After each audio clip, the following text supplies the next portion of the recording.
दोस्तों, supreme court और NCT के आदेश के बाद बीएड अभ्यर्थियों के साथ कुछ यहां पर जो है नई नई चीजें हो रही है। अब इसमें वो भी कैंडिडेट हैं जिन्होंने ज्वाइन कर लिया है।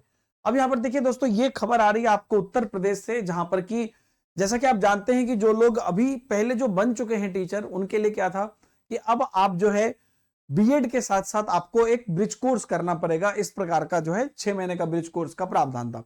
अब उसमें क्या कहा जा रहा है, देखिए कि प्राथमिक विद्यालय की शिक्षक भर्ती से बीएड को अमान्य किए जाने के बाद उसके जो सुप्रीम कोर्ट के फैसले हैं उसके बाद से बीएड डिग्री की मुसीबतें कम नहीं हो रही है। परिषदीय स्कूल में जो यूपी में 69,000 सहायक अध्यापक भर्ती के तहत चयनित बीएड डिग्रीधारी को बाहर करने की मांग को लेकर पिछले दिनों शिक्षा मित्रों ने सर्वोच्च न्यायालय में याचिका तो की थी, इसके बारे में मैंने आपको बताया भी था।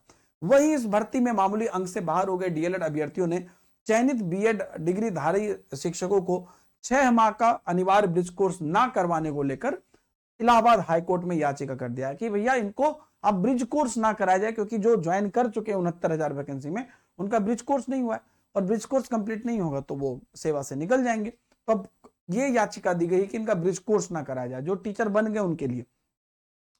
आगे देखिए कि एक अभ्यर्थी की ओर से दायर याचिका में तर्क दिया गया है कि एनसीटी की जो यहां पर 20 जून की 2018 की अधिसूचना में कक्षा 1 से 5 के लिए चयनित बीएड डिग्री को 2 साल के अंदर 6 माह का अनिवार्य प्रशिक्षण देने का प्रावधान किया गया था, है ना। 69,000 शिक्षक भर्ती के तहत पहले बैच में 31,000 और दूसरे बैच में 36,000 शिक्षक को क्रमशः अक्टूबर और दिसंबर 2020 में नियुक्ति भी दे दी गई थी। लेकिन 2 साल तक समय बीत जाने के बावजूद अनिवार्य ब्रिज कोर्स नहीं कराया जा सका है। साथ ही सरकार ने ब्रिज कोर्स कराए जाने के लिए हाथ खड़े कर दिए। ऐसे में 69,000 शिक्षक भर्ती में चयनित बीएड अभ्यर्थियों को विदाई के संकेत बढ़ गए।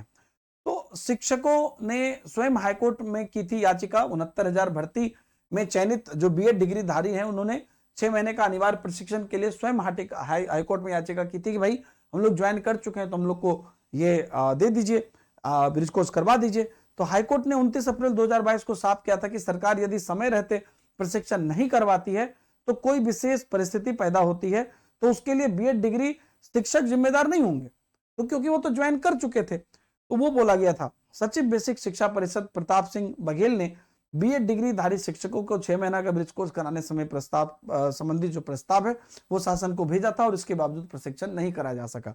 और अब जो है क्योंकि प्रशिक्षण हुआ नहीं है तो यहाँ पर डीएलएड अभ्यर्थी जो है उन लोगों ने एक नई याचिका दायर कर दी। तो इससे पहले जो अपडेट था उसमें क्या था कि उनको 69,000 जो वैकेंसी में भर्ती हुए हैं उनको निकालने की बात की गई थी। अब यहां पर उनका एक और ट्विस्ट लगा दिया गया कि ब्रिज कोर्स उनको ना कराया जाए तो ऑटोमेटिकली निकल जाएंगे। तो इस प्रकार की चीजें अब यहाँ पे सामने आ रही हैं। तो अब ये सिर्फ वो नहीं है जो अभ्यर्थी अब बीएड करके आगे नौकरी करना चाह रहे हैं, जो कर चुके हैं नौकरी, इतने सारे कैंडिडेट हैं उनके ऊपर भी गाज आ रही है। और ये कहीं ना कहीं यूपी में एक बीएड अभ्यर्थियों के लिए एक नई मुसीबत यहाँ पर जो ज्वाइन कर चुके हैं उनके लिए भी बन गई है। आगे क्या होता है, इस पर क्या अपडेट आता है, हम आपको जरूर बताएंगे। हम लोग बहुत जल्दी उम्मीद भी कर रहे हैं कि अब यूपी टेट और सुपर टेट की घोषणा हो और ताकि बच्चे अपने स्ट्रीमलाइन हो आगे। तो जो भी अपडेट होगा हम आपको बताते हैं। Thank you very much, bye bye, जय हिंद।